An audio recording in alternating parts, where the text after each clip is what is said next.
Some of the content in this podcast does not belong to me and is not displayed for monetary purposes, but entertainment purposes only. Disclaimer. The Goldie Gossip Podcast. Start with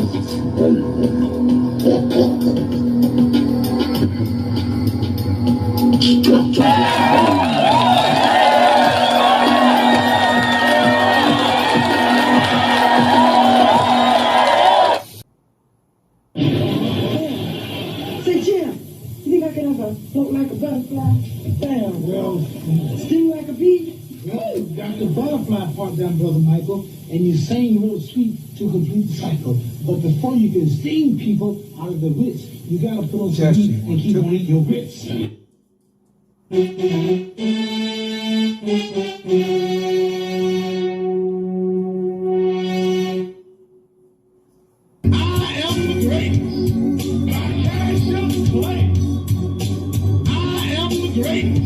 The world can't be pretty like me. I am the greatest. I am the greatest. I'm howling loud because I can back up every word. This is the legend of Cassius Clay, the most beautiful fighter in the world today. He talks a great deal and brags indeed of a muscular punch that's incredibly speedy. The fistic world was dull and weary. With a champ like Liston, things had to be dreary. Then someone with color, someone with dash, brought fight fans. Welcome, everybody, to the 88th edition of the Goldie Gossip The Podcast. heavyweight championship is his destiny. Welcome, kings and queens, ladies and gentlemen. That's right. It's your boy Goldie Himalaya, and right off the bat, let's do the flip.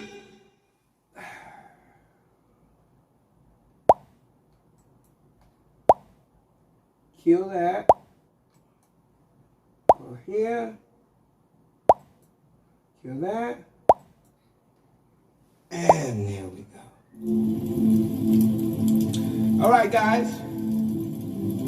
Welcome to the 88th edition of the Goldie Gossip Podcast. It's your boy Goldie Himalaya. And let's get right into some Goldie Gossip. Now, the Goldie Gossip I gotta give you guys is about my YouTube channel. I have been on YouTube for like way too long, and out of all of these years, I have less than 500 subscribers to my YouTube channel. So please, guys, I'm begging you, even if you don't want to watch it, go over to my YouTube channel, Goldie Himalaya or Abdul Neal, and subscribe. It would dearly, dearly help me a lot in my fan base. So hit me up on YouTube and subscribe. Now, let's get into some Facebook shout-outs. Yep.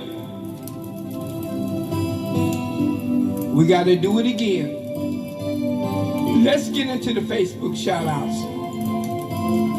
First of all, we got to get into and shout out. Let me get my light going here. I'm getting stupid. There we go. All right. Megan Freeman. I love you, baby girl. Shout out to Megan Freeman. Leon Walker. Shout out to Leon Walker. Dorothy Zorby. Catherine White, Kathy Peterson,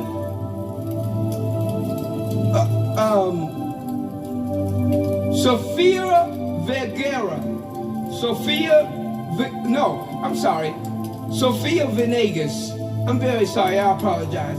Sophia Venegas, my baby Nancy Anu, Heavenly Sky, Marshall E. Allen, Rodney Troutman, Robert T. Payne III, James Sooney Johnson, Tina Bashus, Barbara Weiss Ward, Diana Cogman, shut up baby girl, Lauren Biggs, shout out Lauren Biggs, Audrey Frederick, Dan and Diana Marquise next door, shout out to my peeps, Christian Angelina, shout out to Angelina and Aaron Day, Paula Demetra, my sweetheart, shout out to Paula Demetra, Donna Kelly, my peeps in Detroit, Tracy Red, I haven't shouted you out in a long time, baby girl. I'm gonna shout Tracy Red out. And Amanda Rybars Simmons, AKA Dark Rain. You know I can't forget about you, baby girl. Shout out to you. Jennifer Ann, can't forget about you. Shout out Jennifer Ann. Gina Wilson, shout out baby girl Gina Wilson. Anita Strickland Reams, shout out to Anita Strickland Reams. Rose Parker January, shout out to Rose Parker January. King Bucky out of Africa, shout out to King Bucky. What up, my man? Keep following with me, keep rocking with me, baby boy. I like having fans from South Africa and from all over the world. I really appreciate you, boy. All right, and last but not least, we have Anita Webster. All right, those are my Facebook shout-outs. And now, we want to get into some more crap. Where am I at now? Let's see. All right. Let's get into some more Goldie Gossip. America, I want you to imagine what America would be like without the Black American influence. Imagine that. But before I talk about this subject, I want to show you the contributions that my people have made long before Aretha Franklin and Dionne Warwick and all of the greats. Long before them, there were others who paved the way for us to be who we are today. So I'm going to show you a clip of how our culture had such an influence on American culture. And I'm going to get back to you and explain in depth after the clip. Kick it. You know, but before you knew anything, everybody was wearing afros. Every time we wear an afro or every time we wear our hair naturally, it is a huge statement against 400 years of oppression telling us that that's not beautiful. Who is the hair police? You know, who says that your straight, fine hair is the way that my hair should be? If it grows from my head a certain way, that's the way it should be. You know, if I choose to put a chemical in it to straighten it or use a hot comb to straighten it, that's my choice. Abby is considered by some to be the first artist to wear an afro. Some people say it's Cicely Tyson. Some people say it's Abby Lincoln. Either way, both of them wore afros. They were the ones that started. Cicely, yet another spectacular hairstyle. What do you call that? Well, I don't know that this one has any specific name, but my hairdresser, Omar, refers to it as African hair sculpture.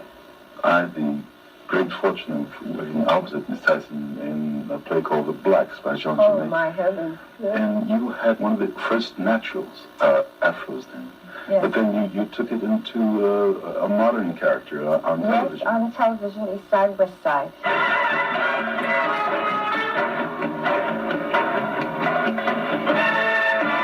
Do you have an apprentice program? Why, yes. Could a Negro get into it? If he were qualified.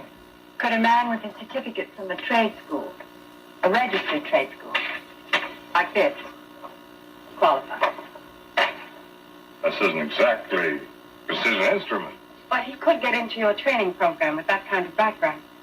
If not, Mr. Stone, maintenance work is all that will ever be open. As a matter of fact, it brought about a great deal of feeling amongst hairdressers because I began to get a lot of mail stating that they were losing their customers because they were beginning to cut off their hair because this actress was, quote, wearing her hair nappy. Her deciding to wear her hair in its natural state was almost a form of protest. Save me, somebody save me.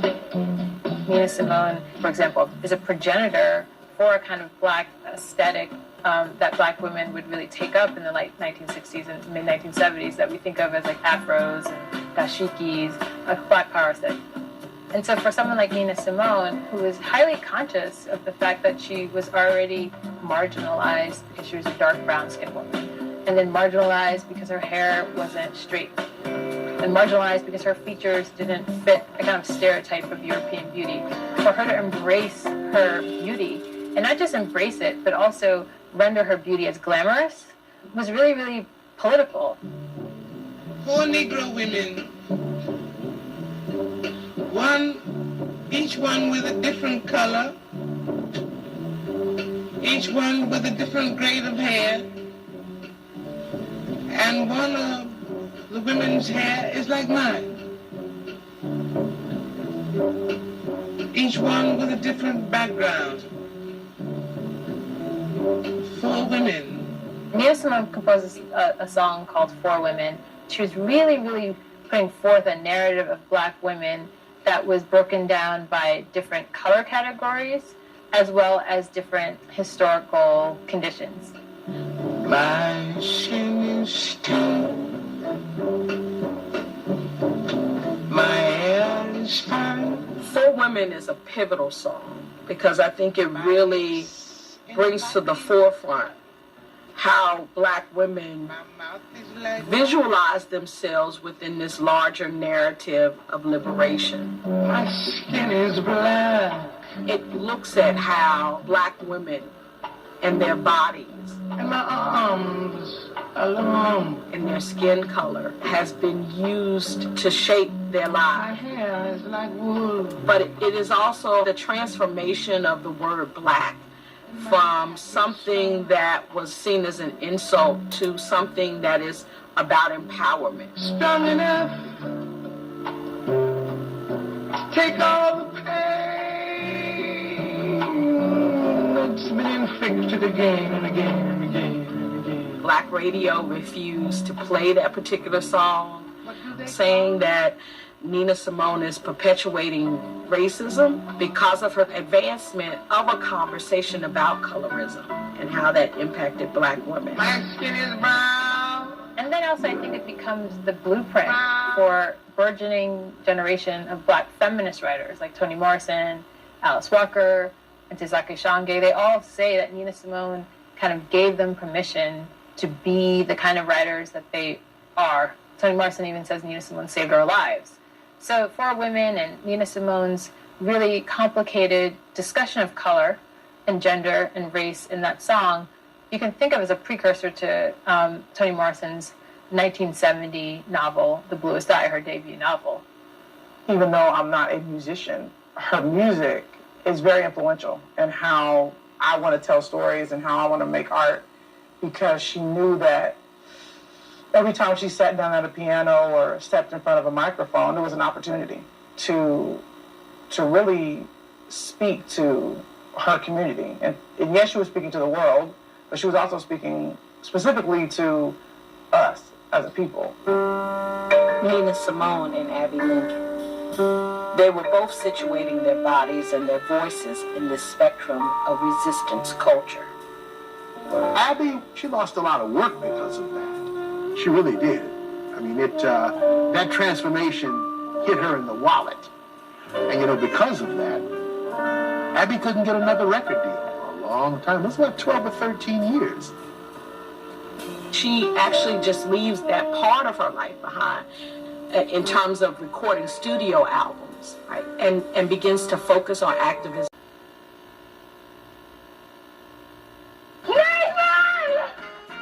Some are musicians, some are more famous on TV, some through films, but they all took risks. And they engaged with Black freedom struggles in terms of the ways in which they represented Blackness on screen, on stage, in music, in their lyrics, their choices of clothing, their choices of hairstyles. This moment right here, me standing up here on my Thursday night of network television, full of women of color, that could only be happening right now. How many women had to hit that glass before the first crack appeared? How many cuts did they get? How many bruises? How hard did they have to hit the ceiling? All of these artists have been carving out a space for themselves in an industry that's still not quite ready to hear what they're saying or performing or singing. They had to create the space for themselves to be heard.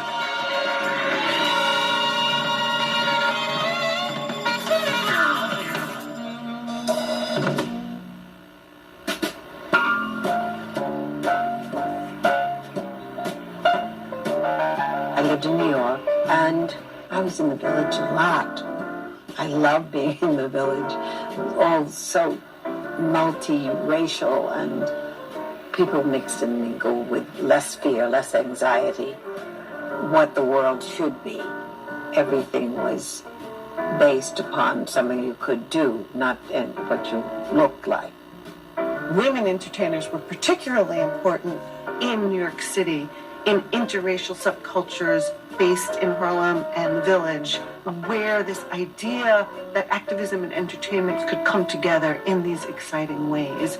Greenwich Village becomes this cultural, musical, artistic enclave, beginning as early as the 1930s, but then it also becomes this incubator of progressive political ideologies. I can't give you anything but love, baby.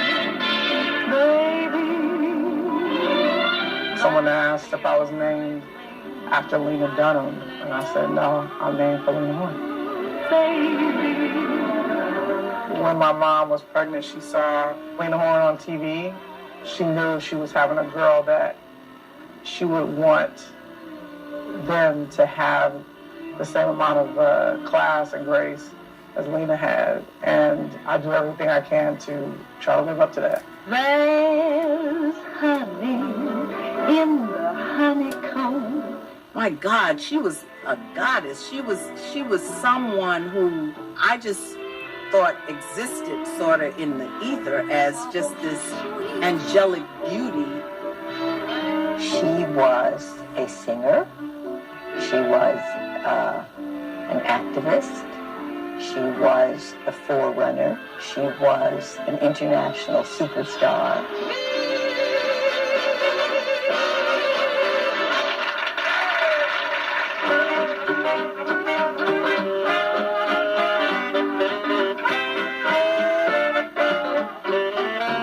In 1933, my mother went into the Cotton Club knowing vaguely how to dance and sing.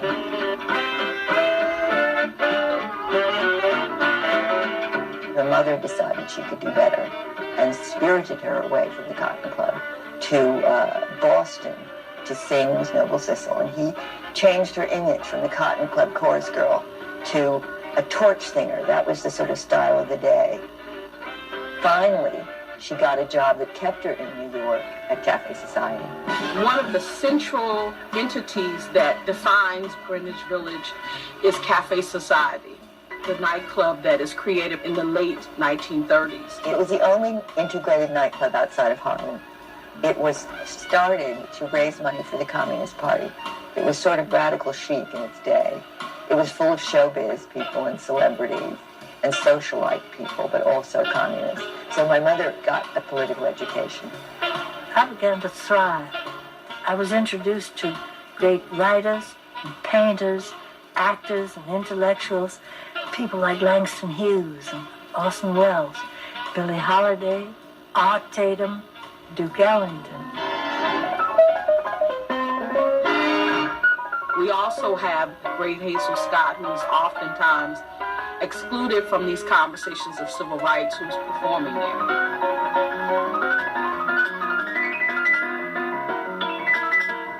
That's where Billie Holiday famously premieres Strange Fruit. Black bodies swinging in the southern breeze, strange fruit hanging from the poplar trees. Lena Horne later talked about that as a time of awakening for her. So that was the clip, guys. That's an insight as to our culture and what we bring to the table. But I want to take you back. I want to take you way back to imagine America without the black influence. Number one, sports. Think about sports. What would American sports look like without African Americans?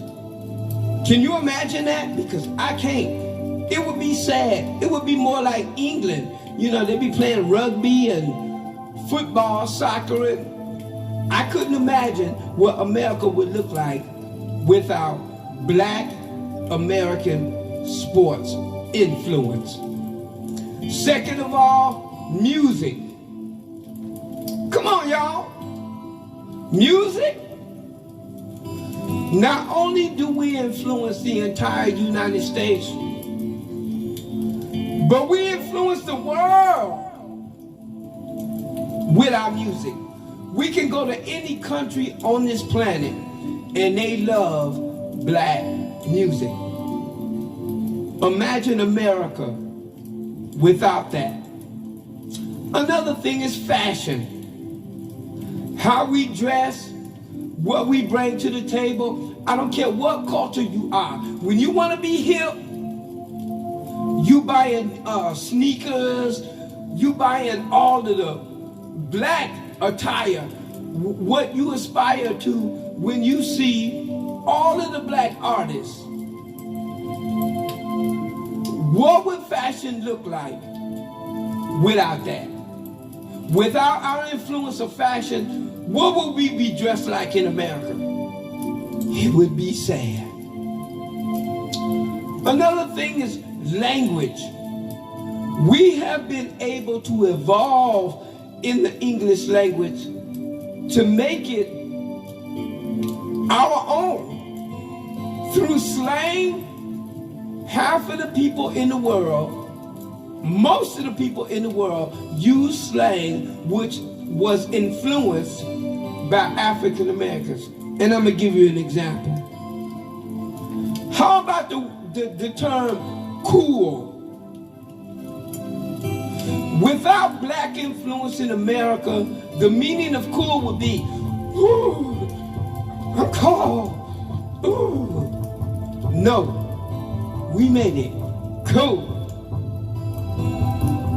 Now, when anybody in the world, when they want to be cool, they say, yeah, man, that's cool. Yeah, that's cool. That's cool. Yeah, we invented that. And I'm going to tell you, man, way back in the day, long before there was rap, there was beatnik. We're talking about the 50s now. There were beatniks, and they were white. They were like the precursors of hippies. The hippies in San Francisco, peace, love, free sex, all that. They were the precursors. And the beatniks were down with the black people, and this was a time when black people was being put down. And the beatniks would sit around, dressed like hippies, beads. They would smoke their weed. And you know what? The beginning of the beatniks was like this. Hold up. All right. The beatniks, and in a way, it was almost the beginning of rap. Because the beatniks would get in the club, they would light their incense, they would be high on hallucinogenics, and they would go.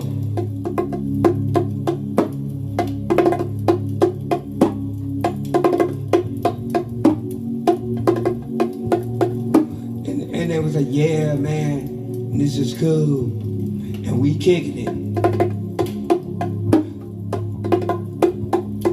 We don't need no trouble with the man. We just want to be free. That's an example of what the beatniks was like. And they hung with the blacks, and that was cool.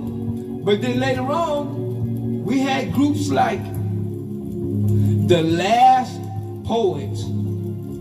Google it. The Last Poets. The Last Poets were the first black radical.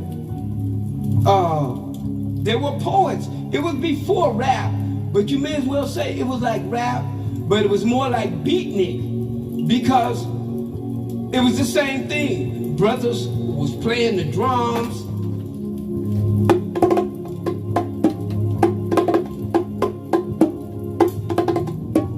But the brothers was talking revolution. When the revolution comes, won't be no more whiteys keeping us down.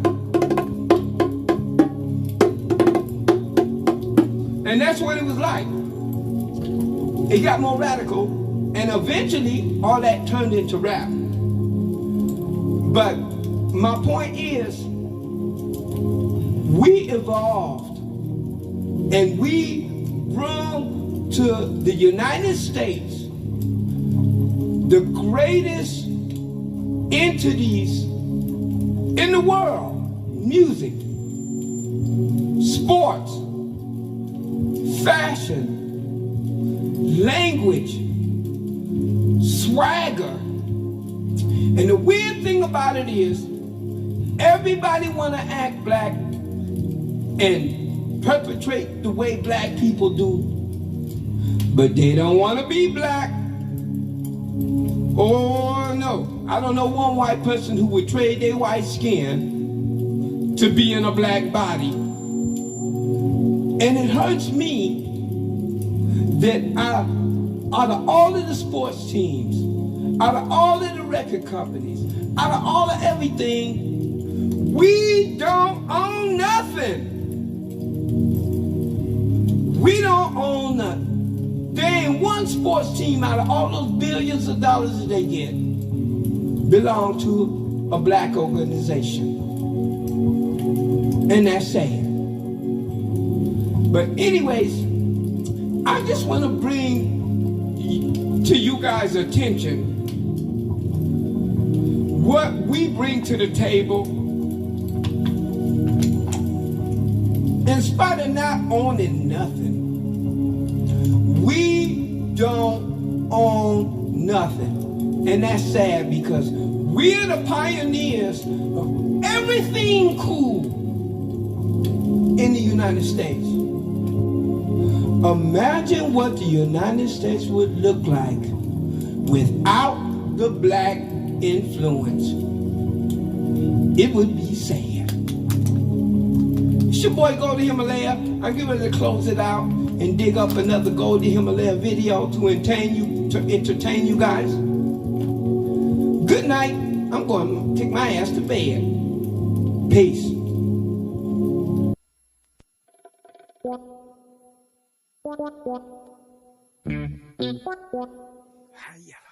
To the great, to the great, to the great. To the great, to the great. yellow to the grave. High yellow to the grave. High yellow to the grave. Shout out to my light skin girls. We don't fuck around with the light skin hoes. I like my black girls blacker than night. I like my white girls whiter than white.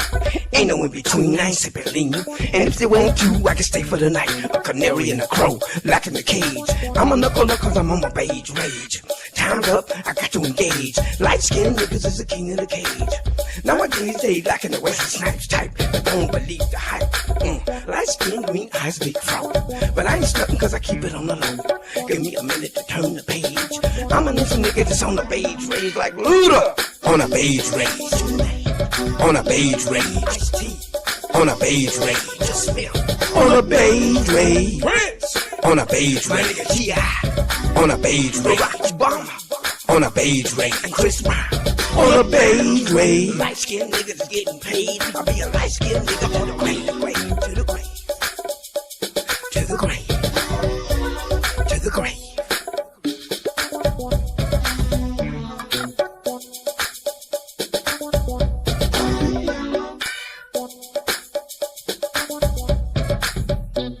When I go to get a job, I put on my light-skinned voice. It's a light-skinned choice. Light-skinned Poppy Chulo. Poppin' that culo. On a low like CeeLo. Trees by the kilo. I'm like a whatchamacallit, I'm like a thingamajig. Kick back, take a smoke, take a swig. Yeah, I'm high yellow, sweet like vanilla. I'm a real nigga, I'm a real go-getter. Hanging out with my light-skinned crew. With my nigga L, my nigga B too, huh? Well, it's saying Bernardino thing. Tracks blowing up and it's going insane, huh? Well, this is one of these times, this is one of these rhymes, a man up, never taking the blame, huh? Give me a minute to turn the page. I'm a next Mo niggas that's on the beige rage like Drake. On a beige rage. Trevor Noah. On a beige rage. Elders Barge. On a beige rage. Kids Play. On a beige rage. Rick Fox. On a beige rage. LL Cool J. On a beige rage. Shema Moore. On a beige rage. And Heavy D.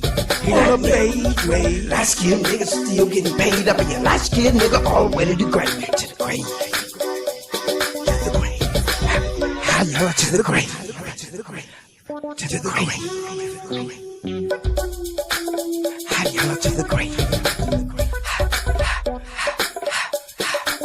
High yellow on a beige rage. On a beige high yellow to the grave. On a beige rage. High yellow to the beige rage. On a beige rage. High yellow to the grave.